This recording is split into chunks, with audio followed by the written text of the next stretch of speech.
ചില ആളുകൾ അവരുടെ ചുറ്റുമുള്ള ആൾക്കാരെ അവരെ ചേസ് ചെയ്യാൻ വേണ്ടി എങ്ങനെയാണ് പ്രേരിപ്പിക്കുന്നത്? നിർബന്ധപൂർവം ഒരു ആകർഷണം ഉണ്ടാക്കിയെടുക്കാതെ തന്നെ ഒരുപാട് ആളുകൾ അവരുടെ ചുറ്റുമുള്ള ആൾക്കാരെ അവരെ പിന്തുടരാൻ പ്രേരിപ്പിക്കാറുണ്ട്. ഇതിനു വേണ്ടിയിട്ട് അവർ സെർട്ടൻ ആയിട്ടുള്ള ചില സൈക്കോളജിക്കൽ തന്ത്രങ്ങൾ യൂസ് ചെയ്യാറുണ്ട്. ഈ സൈക്കോളജിക്കൽ ഡൈനാമിക്സ് ഇവരുടെ ചുറ്റുമുള്ള ആളുകളിൽ ഒരു തരത്തിൽ ഒരു ക്യൂരിയോസിറ്റിയും അതുപോലെ വാല്യൂവും അതുപോലെ ഇമോഷണൽ ഇൻവെസ്റ്റ്മെൻറ്റും ഇൻക്രീസ് ചെയ്യിക്കുന്നു.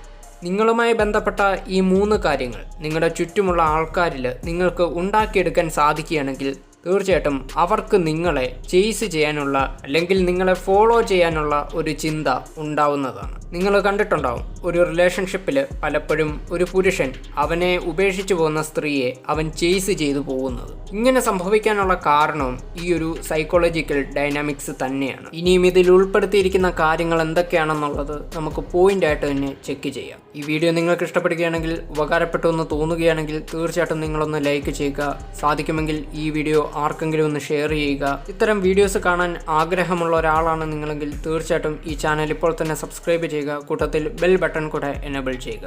ആദ്യത്തെ പോയിന്റ് എന്ന് പറയുന്നത് സ്കേർസിറ്റി എഫക്റ്റ് ആണ്. ലിമിറ്റഡ് ആയിട്ടും അതുപോലെ റെയർ ആയിട്ടും വരുന്ന വസ്തുക്കളോടും വ്യക്തികളോടുമൊക്കെ മറ്റാളുകൾക്ക് ഒരു വാല്യൂ തന്നെ ഉണ്ടായിരിക്കും. അതായത് പെട്ടെന്ന് കാണാനോ സംസാരിക്കാനോ ഒന്നും നമുക്ക് എളുപ്പത്തിൽ ആക്സസ് കിട്ടാത്ത ആളുകൾ, അതുപോലെ തിരക്ക് പിടിച്ച ജീവിതവും അതുപോലെ മറ്റു പ്രയോറിറ്റീസും ഒക്കെയുള്ള ആളുകൾ, ഇത്തരം മനുഷ്യരോട് അവരുടെ ചുറ്റുമുള്ള ആളുകളുടെ കാഴ്ചപ്പാടിൽ സത്യം പറഞ്ഞാൽ വളരെയധികം വാല്യുബിൾ ആയിരിക്കും.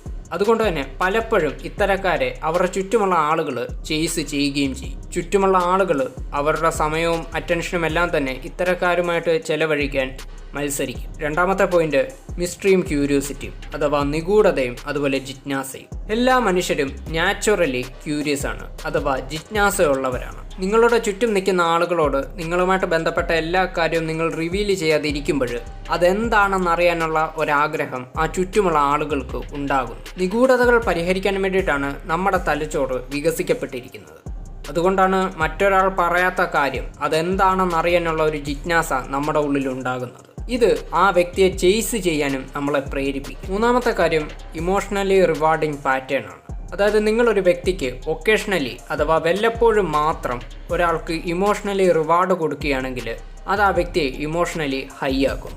ഫോർ എക്സാമ്പിൾ, നിങ്ങളുടെ ചുറ്റുമുള്ള ആളുകൾ, അതിപ്പോൾ നിങ്ങളുടെ പാർട്ട്ണർ ആയിക്കോട്ടെ, ഫ്രണ്ട് ആയിക്കോട്ടെ, ആര് വേണമെങ്കിലും ആയിക്കോട്ടെ, അവരെ നിങ്ങൾ വല്ലപ്പോഴും മാത്രം പ്രശംസിക്കുകയും അഭിനന്ദിക്കുകയും ഒക്കെ ചെയ്യുകയാണെങ്കിൽ അവരെ സംബന്ധിച്ചിടത്തോളം അവർക്ക് അതൊരു അവാർഡ് കിട്ടിയ ഫീലായിരിക്കും. ഇത് ഇമോഷണലി വളരെയധികം അവർ നിങ്ങളോട് അട്രാക്റ്റഡ് ആകാൻ കാരണമാകുകയും ചെയ്യും. നാലാമത്തേത് ഇൻഡിപെൻഡൻസ് അഥവാ സ്വാതന്ത്ര്യം. അതായത് നിങ്ങളുടെ ചുറ്റുമുള്ള ആളുകളുടെ കാഴ്ചപ്പാടിൽ നിങ്ങളുടെ ജീവിതം വളരെയധികം ഇൻട്രസ്റ്റിംഗ് ആണ് എന്നുള്ള അവരുടെ ഒരു തോന്നൽ. നിങ്ങളുടേതായിട്ടുള്ള ലക്ഷ്യങ്ങളും അതുപോലെ നേരം പോക്കുകൾക്കൊക്കെ വേണ്ടിയിട്ട് നിങ്ങൾ പ്രയത്നിക്കുമ്പോൾ പലപ്പോഴും നിങ്ങളുടെ ചുറ്റുമുള്ള ആളുകൾക്ക് അത്തരം തോന്നലുകൾ ഉണ്ടാകാറുണ്ട്. ജീവിതത്തിലെല്ലാം നേടിയ സ്വതന്ത്രമായി ജീവിക്കുന്ന ഒരു വ്യക്തിയാണ് നിങ്ങളെന്നുള്ള കാഴ്ചപ്പാടാണ് നിങ്ങളുടെ ചുറ്റുമുള്ള ആളുകൾക്ക് ഇത് നൽകുന്നത്. ഇത് കാരണം അവർ നിങ്ങളിലേക്ക് കൂടുതലായി ആകർഷിക്കപ്പെടും. അവർ നിങ്ങളെയും നിങ്ങളുടെ ജീവിതത്തെയും ചേസ് ചെയ്യാൻ ഇത് കാരണമാകും.